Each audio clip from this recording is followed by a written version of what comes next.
be self-aware enough to know what you want out of poker, and then figure out the optimal way to allocate your time to achieve those goals. I like that because it's realistic, right? So like if you aren't actually prepared to do that sort of work, then you have to lower your expectations of what your actual goal is.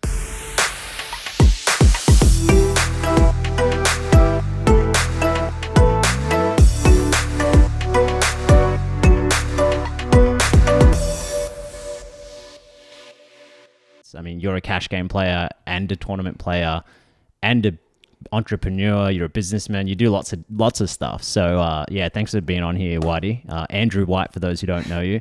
Yeah, really cool having you here. Thanks for being here. Thanks for having me on, Brendor. It's a very big honor, so I appreciate it, mate.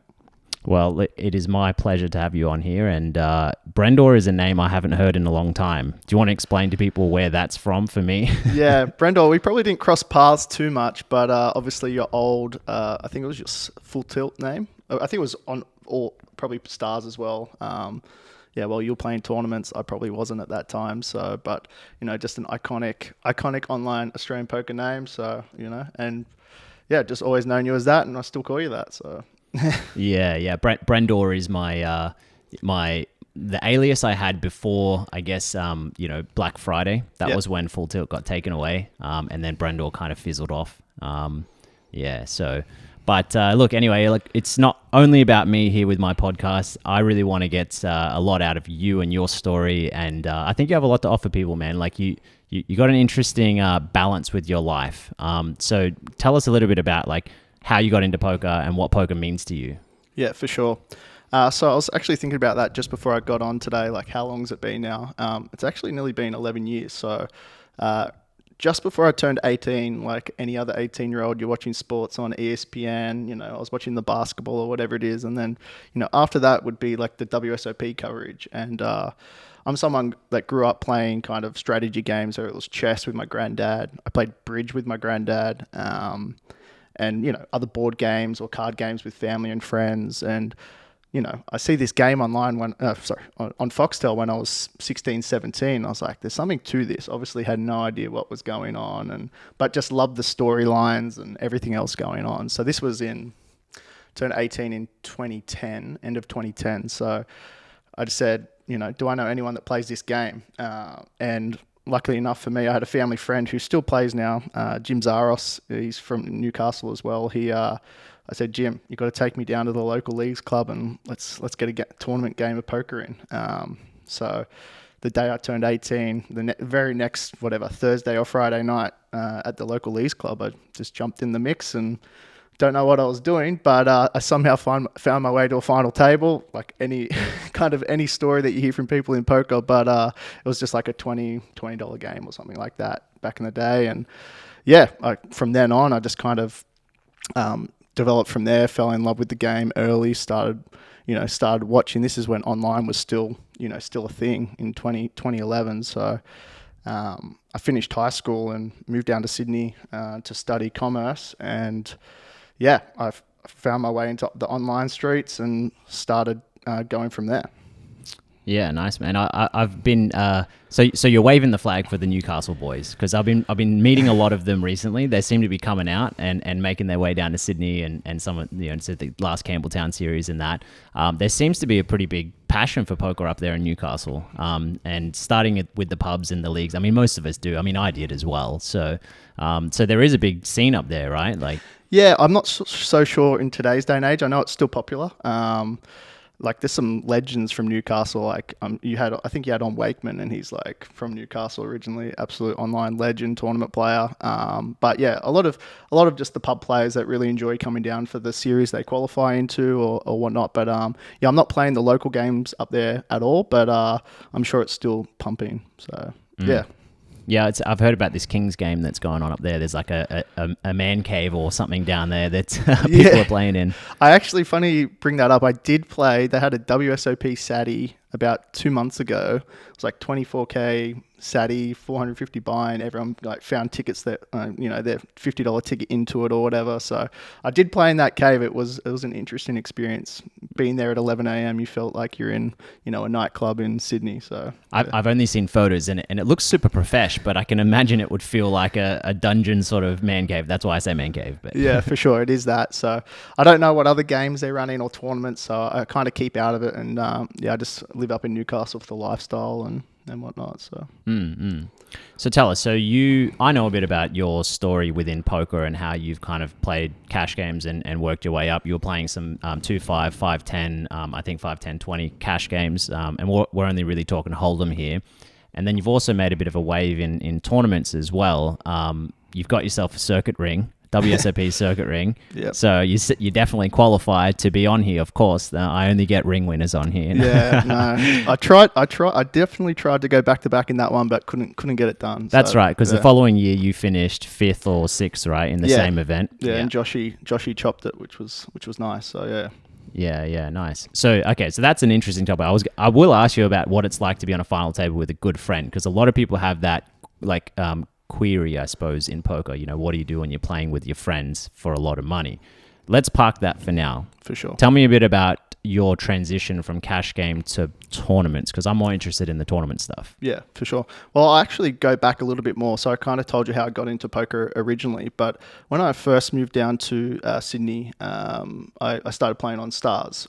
This was 2011, and like anyone at that time that was new to poker, they would deposit their $100, lose it, their $50, lose it. And I probably did that, 5-10 times over a period. And I remember even coming into the Star once when I was like fresh 18 and playing the 1-2 cash game upstairs next to the Chinese restaurant there. And, just losing. I had no idea what was going on. And I kind of like that first semester of uni is just when I started to turn the corner a little bit with like a little bit of strategy and whatnot. The games were still pretty good back then. But throughout my first semester of uni, I met a guy in my tutor group who he was also playing online poker, and he's like, "Oh, I'm playing these heads up sit and goes hyper turbos." I was like, "Oh, that's interesting." He's like, "Do you want to catch up and like play them together and learn how to strategize and whatnot?" So that was actually my first kind of wave into taking poker more seriously, where PokerStars used to run these hyper turbo sit and goes, which were heads up, and they would last for like 5-10 minutes. I don't know what the average time was, but they were very quick.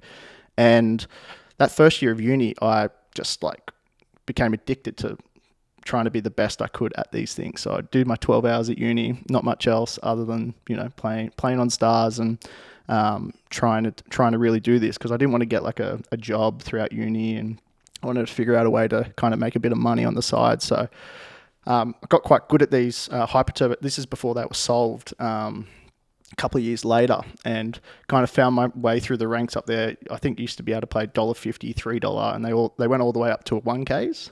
And I found my way up to the 200 and the 300s over those first like year and a half, and really enjoyed that process. And remember versing some of the biggest bosses back in the day, like Skywalker, if anyone remembers him. He used to sit like those sit and goes and whatnot. But I got quite good at that, and it was making pretty good money throughout uni. And then I was like, I'm bored of this game. I'm going to go and try and figure out something else like in poker. So I was like, I'm going to learn cash games. So that's and when that kind of transition happened was just as Zoom came out on Stars. So that was probably around midway through 2012, I'm going to say. And I'm sure people are familiar with Zoom on Stars. It's just like a fast fold poker. But when it first came out, it was like, I thought I was just going to be this, boss at it or whatever it is, but I had no real cash game experience. And I figured out pretty quickly that I was a big fish in those games. Even I must have been playing like 50 NL or something like that, or 25 NL even then. And I was like, this is too hard. I'm going to go back to what I know best. And it's funny, I kind of did that for a 3 to 6 month period. I came back to the hyper turbo sit and goes, couldn't beat $15. The game was like I was break even at that, because the game became solved. Like the strategies that we figured out like the year or two before is now become like common knowledge. And these games don't even run now because it's just like, any bot can make the perfect decision at every street in those kind of games. So I was like, oh, what to do now? Like I don't really know. So I kind of throughout uni, I just played like a little bit of cash online, went to the casino, didn't take it too serious, still played the sit and goes and whatnot. And then kind of finished up uni in 2014. Yeah, that's right.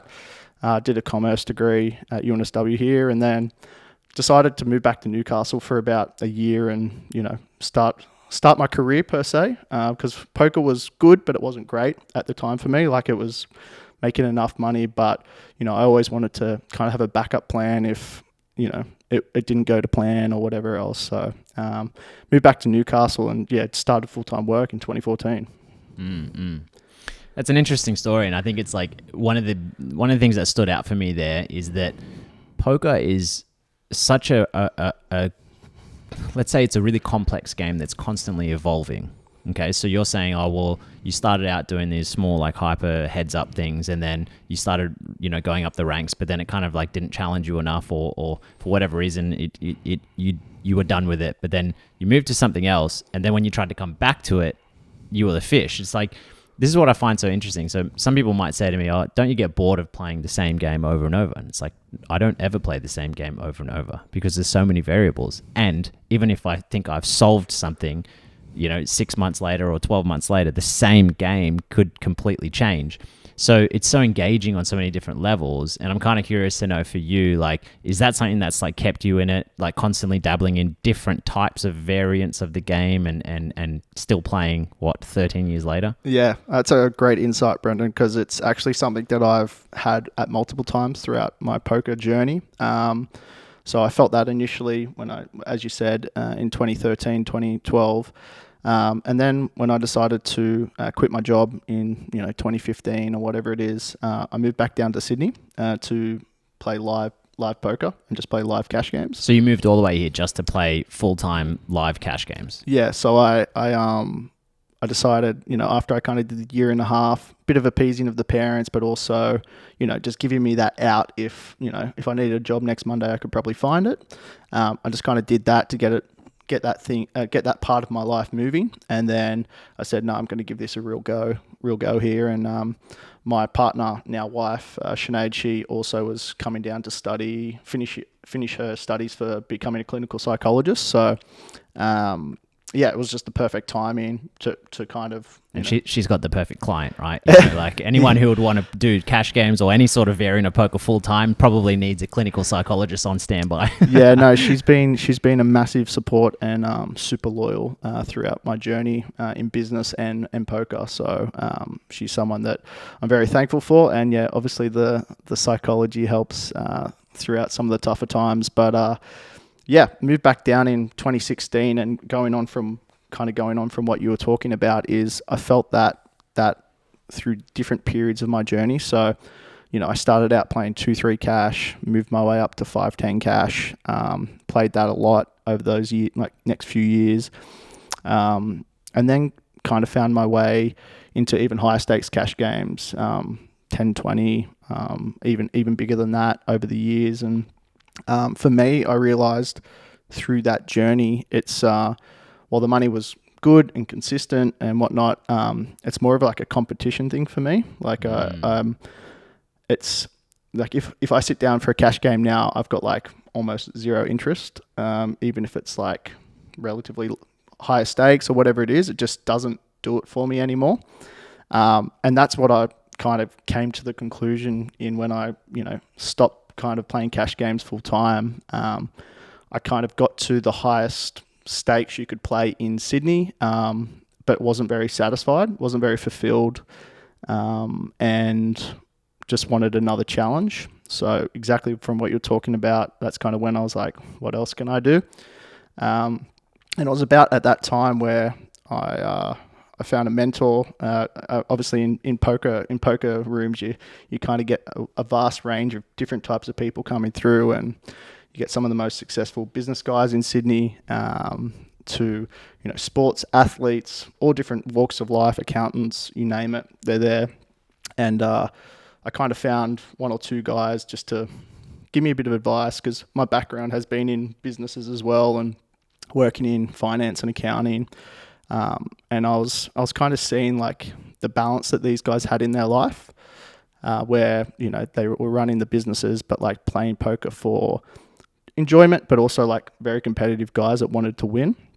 And I was like, that's the dream, you know? So it was about that time where I was just starting to think about like, what else can I be doing here? Where cash games were like, they were great. They'll always be there. But, you know, in 10 years time, I don't want to be playing full-time cash games like when I'm, you know, mid-30s or early 40s. So I was just looking for other opportunities at that time, and, you know, things kind of came up. But yeah, it's, and that's when I started dabbling in some tournaments around that time as well. So.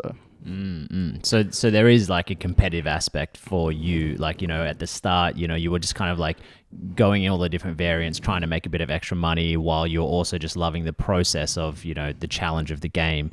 And then it got to a point where you played for so long and you were playing these cash games where you were playing full time. So this was your main source of income, maybe only source of income for many years.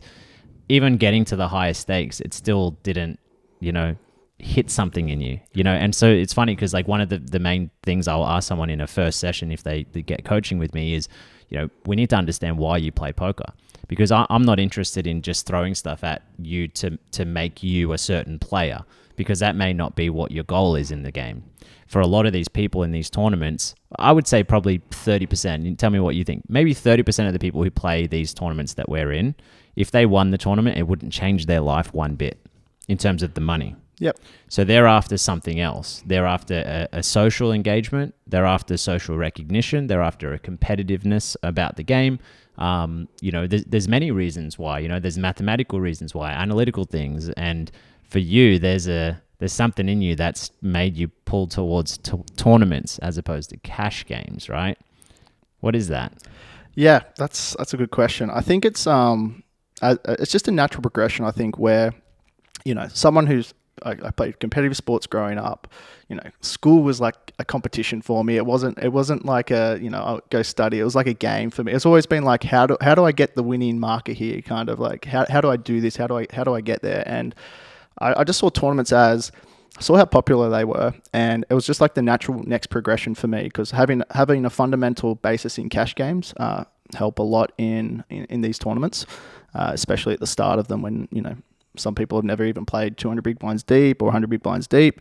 You can really get some edges there. So I just thought this is going to be a nice transition, and I'm going to, you know, throw myself at it. You know, learn, become good at satellites, become good at tournaments, and just try and get to, you know, where I want to in that path of my poker journey. So where is that want to that you talk about?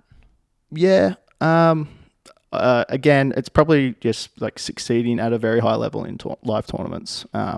Throughout the pandemic, these last 2 years, it's been a bit of a shame because they're kind of been peak years in terms of my life age. But, you know, I've been very lucky throughout the last couple of years to not have too much go wrong for myself. So I'm just trying to maximize that out now in this stage of my life. And, I think it's just, being able to play kind of most tournaments that are around Australia and Vegas each year. And then it's not so much a monetary thing as it is, like not even glory, just for the enjoyment and just the competition of like winning the tournament is like something pretty big for me. So that's it really. It's just a balance between being able to play them, having the ability to compete at high stakes, and having the results to back that up is the ultimate goal. So. Yeah, I think it's a tough one in poker, right? Because let's take your situation. You have, you know, climbed the ranks in cash games where most people can't climb those ranks that you did. You've played a lot of tournaments to get yourself in these positions in high stakes tournaments. You've won a World Series of Poker circuit ring. So you've already achieved a certain sense of accomplishment. For most people, that may be it for them. That's their goal, to win some sort of big tournament. But there's still, you know, there's an ongoing part here that's like, well, I want to keep putting myself in those positions, right? But there's no real goal because you're never going to be like, yep, cool, I'm done. Yeah. Right? So there has to be something that's like, no, the process is the goal. Yeah, for sure. That's exactly right. Like you know, I love the trophies. Like I do go for them and whatnot, but it's the journey of that process. Like rocking up this week, bricking tournament. And that kind of happened for me in the first year and a half of tournaments. And then it's just like, you got to keep rocking up, mate. Just keep rocking up and keep getting better, study, like talk to people, like see how you can get better at this new format that you're trying to get good at. And the results will come. You just got to keep putting yourself in the position, doing as much as you can in terms of studying and that application in live and online. So it's obviously vastly different. But yeah, I think it's just trying to put yourself in the position and be as best as you can, be the best player that you can be over time. And so for you, how do you know on any individual day that you were your best?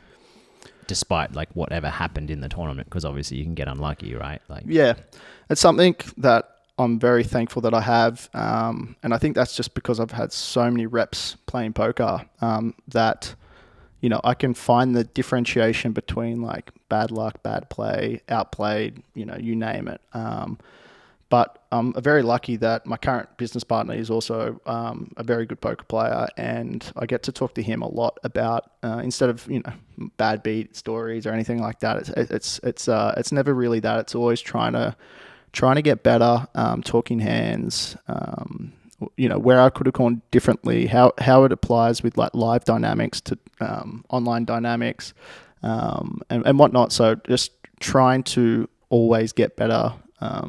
Instead of thinking, I got unlucky today, like, I played 10 hours 3 days in a row and I didn't make a day two, I lost a flip every night. Like I try not to think about it like that. I always try and save the important hands and just keep putting myself in the position, and that run's going to happen at some point. You just hopefully it's in one of the big ones, but you never know. So yeah. I like that. I like your mindset here. So it sort of sounds like there's an aspect of this which has the growth mindset, because in this game you have to be constantly trying to grow, because if you don't, the game will constantly kick you, and then you'll just be on the ground getting kicked while you're on the ground. For sure. So if you don't adopt some sort of mindset that's like looking for those bits that most people don't see. So one good example might be often when you see someone after a tournament, when they get knocked out, they'll tell you how they got knocked out.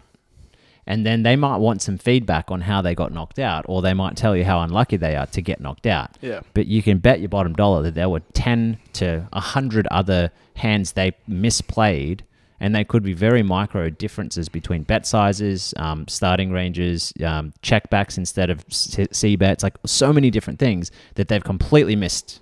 Because their mind is fixated on the bust out, thinking that that's the only thing. For sure. I lost a flip, so I'm out. Oh, how unlucky. Oh, variance, blah, blah, blah. Yeah. It's like, that's not the growth mindset you have to have, right? Like, that kind of sounds like where you're at, right? Like, what do you take of that? Definitely. I think 99% of poker players, especially in live arena, are that mindset driven, where they're, I lost a flip late last night. Like, how do I not get there?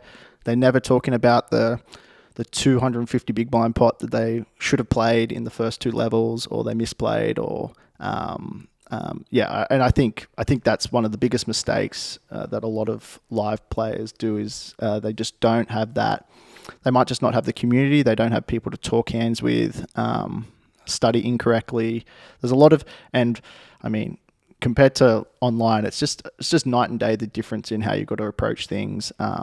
There's so many factors that I'm always thinking about how to get better, just with the player pools, not even hand by hand. People like to break down hands, but just I see a couple of the really good Australian young regs who are just crushing online, and then I'll see them jump into a live tournament where I'm like, yeah, that's great against Andreas Nemeth, but not against our friend over here. So it's you're very generous to say our friend over here within our community. Yeah, and it's like they're the biggest dynamics I think I'm saying for full-time professional players that they don't think about enough. and something that I've tried to get better at over the last little period of when you do get yourself in those positions, like always thinking about alternate ways to play hands and strategies and different stages of the tournament. I think it's severely underrated. So I'm always thinking not just like hand by hand, whether it's at the start of tournament,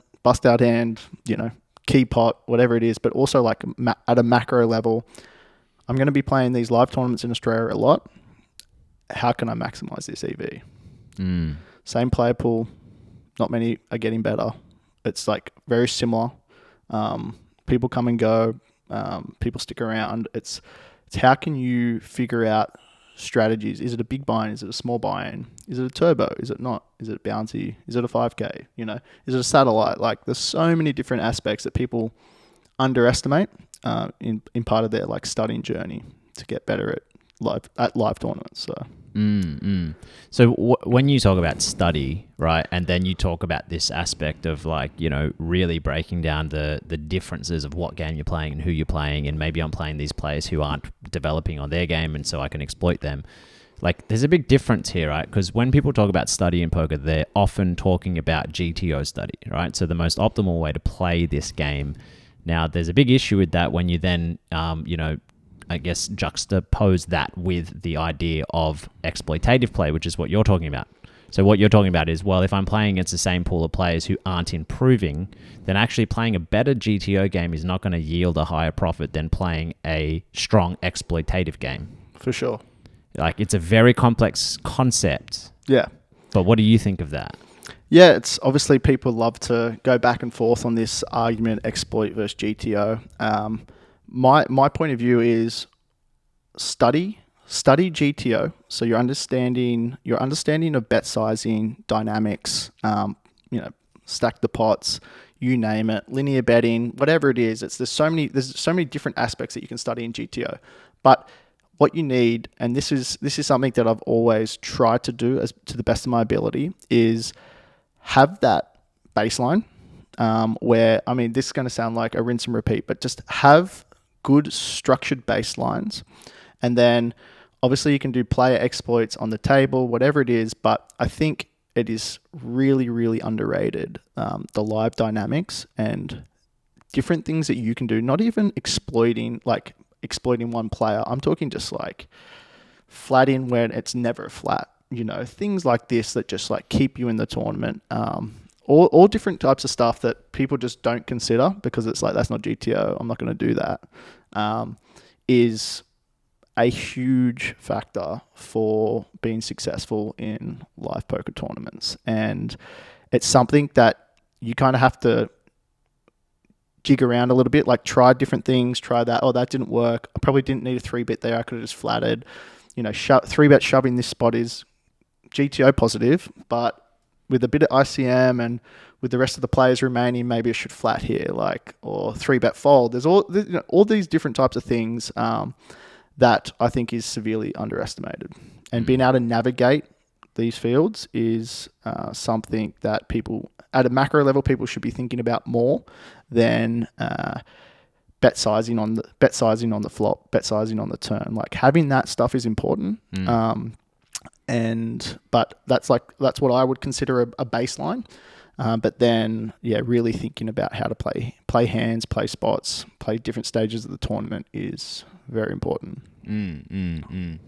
Yeah, look, it's something that I'd love to go deeper and deeper into talking about, but my podcast here is not about the fundamentals. I'm happy to talk about fundamentals here and there, but there's a certain stop point for me because, sure. For me, I'm more about the mindset stuff, as you know, and how we can optimize our performance and our approach to the game, and also just our mental health and balance in life with the game. So I'm going to put a halt on our fundamental talk right there, even Sounds though it's good, super mate. interesting. Yeah. And I think there was enough there for people to take a few things. Let's kind of string on from that, though, and talk about, well, when you mention study the game or something like that, or improve your GTO, like, what does that mean? Like, what does it mean to study? Like, I asked Adam this on the last episode, and I'm curious to know what that means for you. Yeah, I think it differs for different people. So you've got to be self-aware enough to know that what works for you. And, if I put the same person in front of, an upswing video and, say Adam does that and I do that, he might pick up different things or not pick up anything at all. But him watching a live stream or someone streaming Twitch or something like that be completely different depending on the person. So I think that's the way I would, if I was coaching someone and they wanted to study and they're like, how do I study? It's probably the first thing I would figure out is, how do you best study? So how do you best study, but what stage you are, like obviously there's different stages, but I'm just presuming that a competent player, you know what's going on.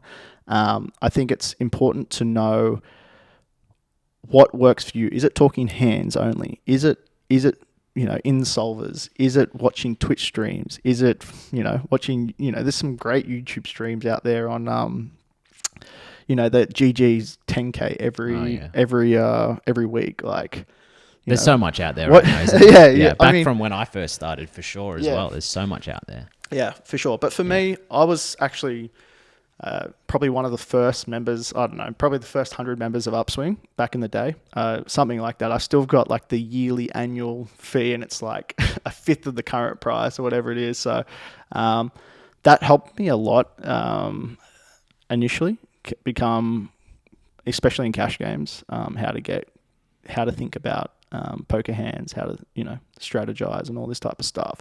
So I'm a bit of a balance between, I've got a lot of reps under my arms, like in terms of I've played a lot of poker hands, and for me now, it's a balance between playing, watching other players who I respect in similar games. So for example, I've been playing online this last year and a half every Sunday. I'll see what these guys are doing who I respect, and I'm lucky that I've got the experience to be like, okay, why is he doing that? Why now? Why at this stage of the tournament? Things like that I'll pick up, just putting in the reps. That's really helpful for me. And then also, I don't mind watching the occasional Twitch stream of, whoever I think might be good or at a similar player pool that I'm playing at. So yeah, things like that. Talk hands with, find someone that you respect, and playing the same games as you, talk hands, talk strategy. I think that's severely underrated. So it seems like it's not so much like there's a set path to learn the game. It's more like, okay, it's our view on the game and how we approach our information, right? So you could watch a Twitch stream and think, oh, wow, that's a interesting lucky or unlucky hand, and then, being entertained by it. Or you could be asking other questions like, I wonder why he did that. For sure. I wonder why he's doing this. Yeah. I wonder why he's doing that. I wouldn't normally do that. I wonder why he's doing that. And so it's that challenged mindset where you're challenging yourself to think differently all the time. Yeah. I think that's the key aspect about this game, because, there's as we were talking about before, the game evolves a lot. Like, it's constantly going through changes, even though there is some sort of like, bot way of playing that they're trying to figure out. When the game evolves all the time, we have to constantly evolve with it if you want to stay ahead of the game. But if you're thinking with this mentality of, well, I'm constantly looking at what others are doing, especially those who are getting the results, as you say, the ones you respect, you might want to be asking yourself why they're doing that. Then naturally adopt some of those things that work with your image and your style, right? Yeah. And this stuff's free, guys. Like, you don't need to pay for, the Upswing membership straight away. Like, it's just, and this goes through all aspects of my life, whether it was at school, at poker, in business, at work. It's like, you get the same people in just different parts of your life. Some people just don't want to study. You'd be like, yeah, I want to get better at this game. I play this game every day of the week after work or whatever it is. And that's what they want to do. And then they're figuring out why can't I get these results? And it's a very similar mindset where if you don't have it for, health and fitness or working hard at work, it's like, it's going to be hard for you to transition that over into poker study, because even though you love the game, you don't love it that much, because you don't want to get, like, you don't want, like, if you don't want to study as much as you want to play, then it's going to be really hard for you to develop quickly. Yeah, you could do it over time, but that's a long journey. It's like finding a mentor, get the answer straight away, is a big one. So I think that mindset for a lot of people is difficult to break. and it does come down to whether it's laziness, not enough time, who knows. But you just need to be. It just comes back to that. Be self-aware enough to know what you want out of poker, and then figure out the optimal way to allocate your time to achieve those goals. I like that because it's realistic, right? So like if you aren't actually prepared to do that sort of work, then you have to lower your expectations of what your actual goal is. Like you can't not put in a certain amount of work and think, oh, I'm going to win 3 tournaments this year. It's like, for sure, think again. Yeah. Even if you put in the volume, like you based on what you want to get out of the game, you've got to know what you're going to have to put into the game. Definitely. Right? And so you have to have that acceptance. And then, yeah, this is sort of this might seem offensive to say this, but I'm going to say it because I'm not directly saying it to any one individual. It's your podcast, mate. Do what you want. That's it. I'm going to go for it. So here we go.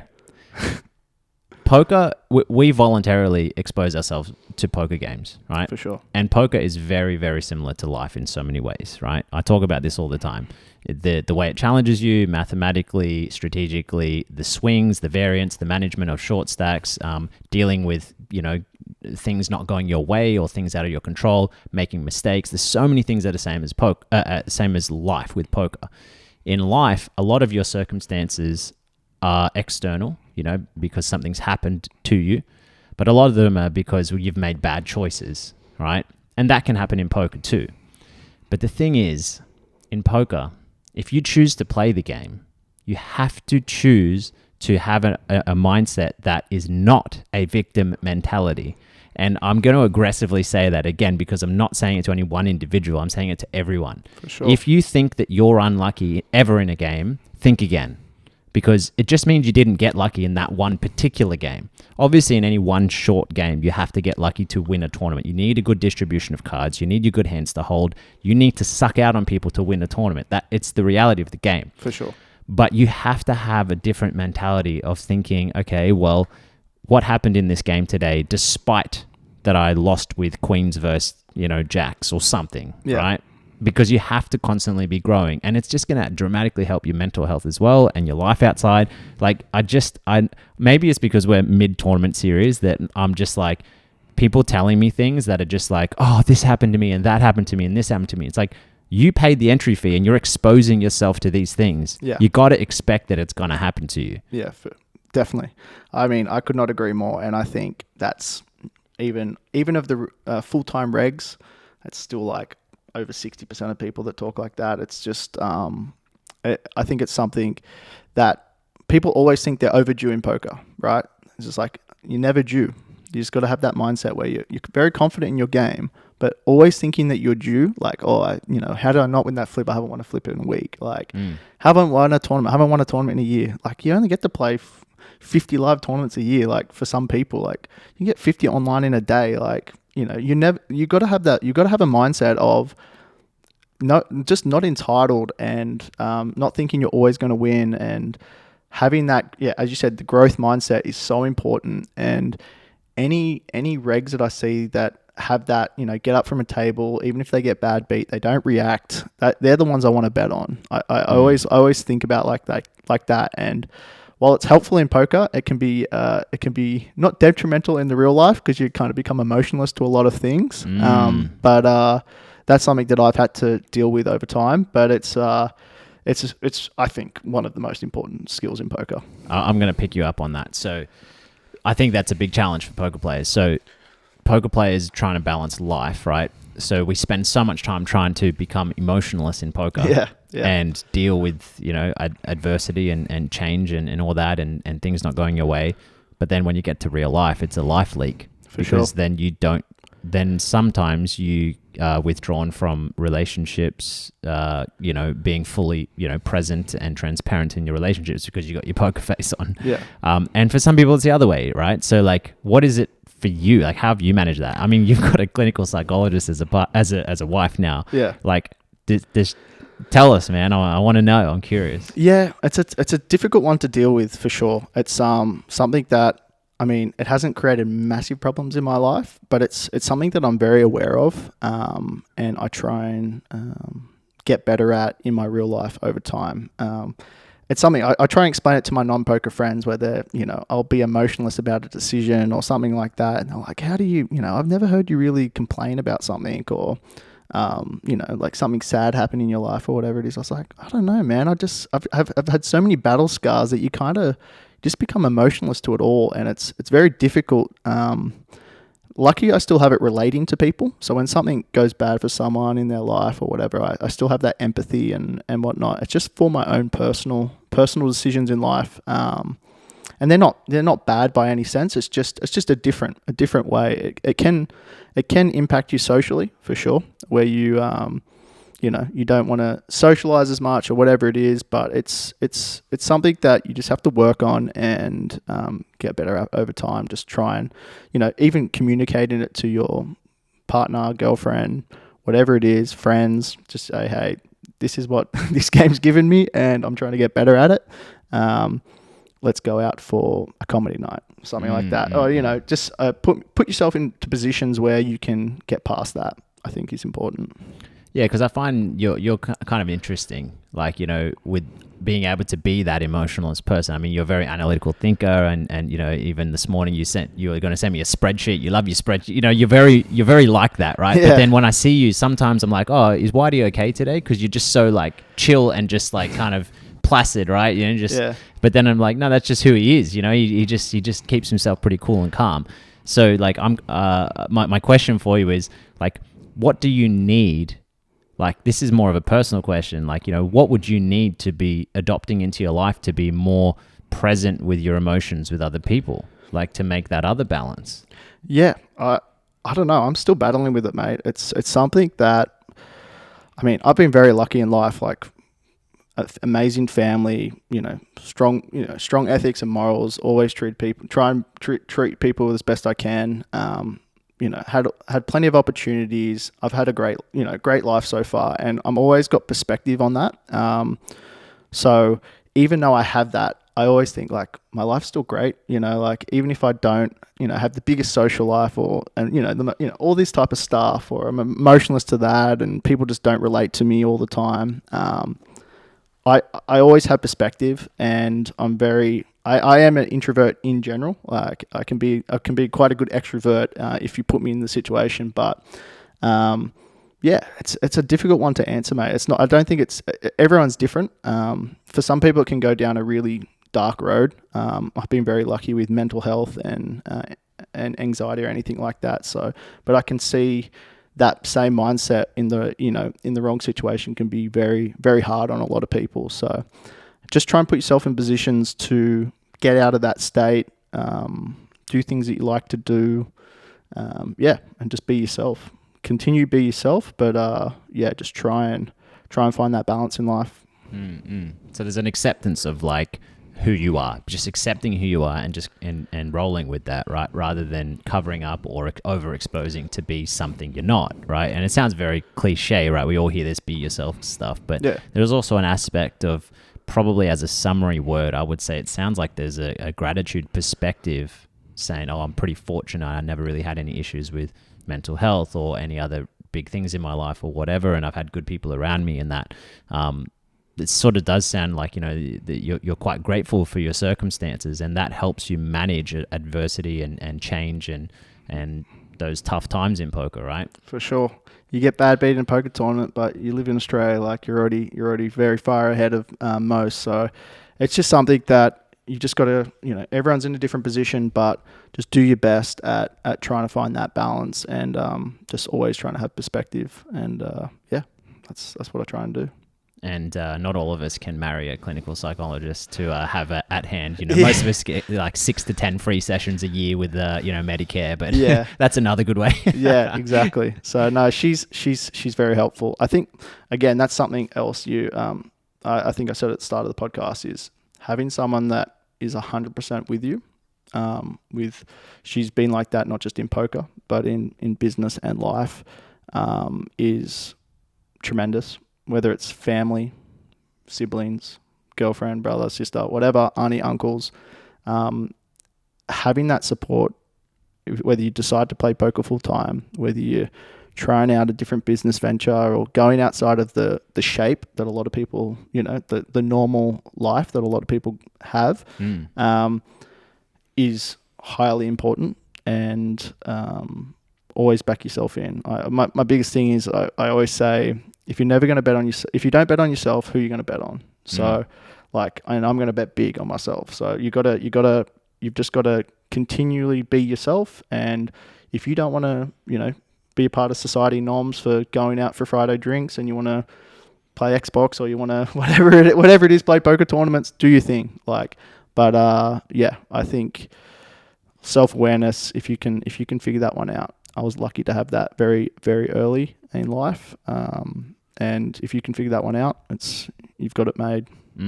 Yeah, I love that, man. And I want to ask one more question, as we're probably due to finish up soon. On this, what does it look like to have a supportive partner in poker? I mean, I know what it's like, to really apply yourself to the game, and the travel, the swings, the online, whatever it is you're doing. It's a lot, right? So what does it mean to you to be fully supported? Does that mean she stands on the sidelines and just cheers you on, and she's there to cuddle you when you're upset? Or does it mean she's there to help manage certain things? What does that actually mean to you? Because I strongly believe that, as a poker player, or even a competitor, or an athlete in any sport, if you don't have the wholehearted support of your family and loved ones, I don't think you can perform to your full potential. Yeah. But what does that mean? Yep. Again, I think it's something different for every different people. So I've been with my partner for my whole poker journey. So literally, I met her probably just when I started playing poker. So mine's different to if you had a new girlfriend. If I had a new girlfriend kind of say this year into my 12th year, it's very difficult. It's a very different situation. So Sinead's been through the highs and the lows of, very low lows in poker and very high, relatively high highs. And she's just always been that constant, and being able to, I think once you're with someone, is communicating what you need as part of your poker journey. For some people, it's like needing to debrief after a day. Tell a bad beat to her, even though they don't know the hand history, but it's just a vent. But some people just might need I'm sorry that you busted out, Yeah. So bit of empathy. Bit of empathy. So I've just, she's someone that just supports, but also, knows what I need when I, in terms of if I need to talk about it, or if I don't, or if I'm good, just to debrief a little bit. What we'll often do is go for a walk after, if she's with, if she's traveling with me or around, we'll just go for an hour walk and just debrief about both of our days, whether it was back in the day playing cash games or in a tournament. We'll just debrief, and we'll kind of leave it at that, and then we're reset for the next day or whatever it is. So again, I think it's different for different people. Everyone's in a different situation, but it's something that you need to be open and honest about. Otherwise, it's going to be massive headaches down the track. Whether you're playing full-time, part-time, socially, you just need to have that full level of communication about it. So the transparency, the communication, the trust, there's got to be a lot of that, and the open lines of communication, and being able to really debrief and just be on the same page with what's going on. And then I think the level of trust there is also something that you didn't quite mention, but I think that it sounds like it's there. That's a key aspect. Yeah, when we first met, we went through. Her father passed away a couple of months later, so we went through a lot early, and that created this super strong bond. And our relationship changed from when we first met to a year later. But that's why it's just so ingrained of that trust that you're talking about, where it's not even spoken about. It's just even at our wedding or whatever, I was just like, what's the, they always ask you, what's the one thing you love most about it? And it's just straight up loyalty. If you don't have loyalty in your relationships, no good. Whether it's your partner, best mates, siblings, it is the thing in relationships, in my opinion. And yeah, she's got that in spades. So very, very happy that she's on the journey, not just in poker, but in other aspects of my life. Nice, man. Yeah. Well, look, thanks for sharing that sort of Yeah, stuff. that got real bit emotional at the end there, mate. That's what I do, man. That's my skill, man. I bring that out of people. Like they think they're coming here to talk about GTO, but we end up talking about their relationships. Yeah. Rule number 1: don't bring the girlfriend to the poker room, but you can send her the podcast. Send her the podcast link. So Yeah. should be happy about that. But. No, look, man, I'm really happy that you're able to come here and share some stuff with us, and I know a lot of people really would have got a lot out of that. Best of luck to you with these upcoming tournaments. We're currently midway through the WPT here in Sydney. Other than the WPT, what is on the plan for you on the schedule for the next 6 months? Yeah, it's been a busy prior month. I was at Marconi. They're running really good series out there now. Will's doing a fantastic job. And I went up to the Goldie. That was good at the Star, and now here I'm not a full-time professional anymore, so I've got to get back to some reality things after this series. Bit open to it. There's so much going on in Australia. I think I messaged you earlier today. I was like, you don't need to leave Australia to play poker tournaments anymore. You could find there's just series after series after series. So I don't know. I've got to cherry pick what I consider the best ones, but it's just going to be live tournaments going forward, and probably the Sunday grind. Vegas. Potentially. I'm only going to go to America once this year. I've got a friend getting married, so I'm just trying to figure out that timeline. June or July sounds like a good time to get married, doesn't it? Yeah. So you should tell him. Yeah. But yeah, GG's running the Saddies for the main, so I'll probably play them. And if I win one of those, then probably just go. But hard to know, because it's already taken here for 10 days, was at the Goldie for 5-6 days. It adds up. So just trying to find that balance with whether I go to Vegas this year or not, just stay in Australia, because there's so much going on. Yeah, there's a lot going on. But Vegas is different, man. It's like a playground for us, Yeah, for sure. And I miss it. We had a good trip there. What year was that now? Pre-pandemic is not a different year. It's a different era for me. We had a great time that trip. There's a few of us there, and I would love to get back over there soon. I'm not sure if it'll be this year, but hopefully. Nice, man. Yeah. Well, one final question I'd like to start asking my guests is, what advice would you give to yourself from when you first started out in poker, now that you've had all this experience? Find the cheat codes. No. I think it would be... that's a really good question. Because it spans so long now, and the game's changed a fair bit in that period, I don't know if I would have changed anything. I think... It's funny. I think and I always say this to people, is when a mate asks for a bit of advice or something, everyone's got to make their own mistakes. You've got to find that journey for yourself. I don't know if it can be everyone's like, oh, find a mentor, do this, get the cheat, that stuff's helpful. Do that, study, try everything, but you've got to figure out what works for you. I think I wouldn't change my journey, but I think that's the most important thing. Figuring it out yourself, making the mistakes yourself, and then refining what you want out of the game and where you want to progress with the game. Is probably the best bit of advice I can give. Instead of study this, get into the solvers before the solvers came out. No, I think it's everyone's got to do their own thing, figure it out themselves. So embrace your journey. Embrace your journey, but be proactive about it. So don't sit back and wait for it to come. You've got to push hard. But yeah, I think that's the most important thing. Nice, man. What a great place to leave us today. Yeah. Thank you again so much, and good luck out there, and hopefully people listening will come up and ask you for some more marital advice now that you're a pro on that. No, thank you, mate. I appreciate it being on. No worries, man.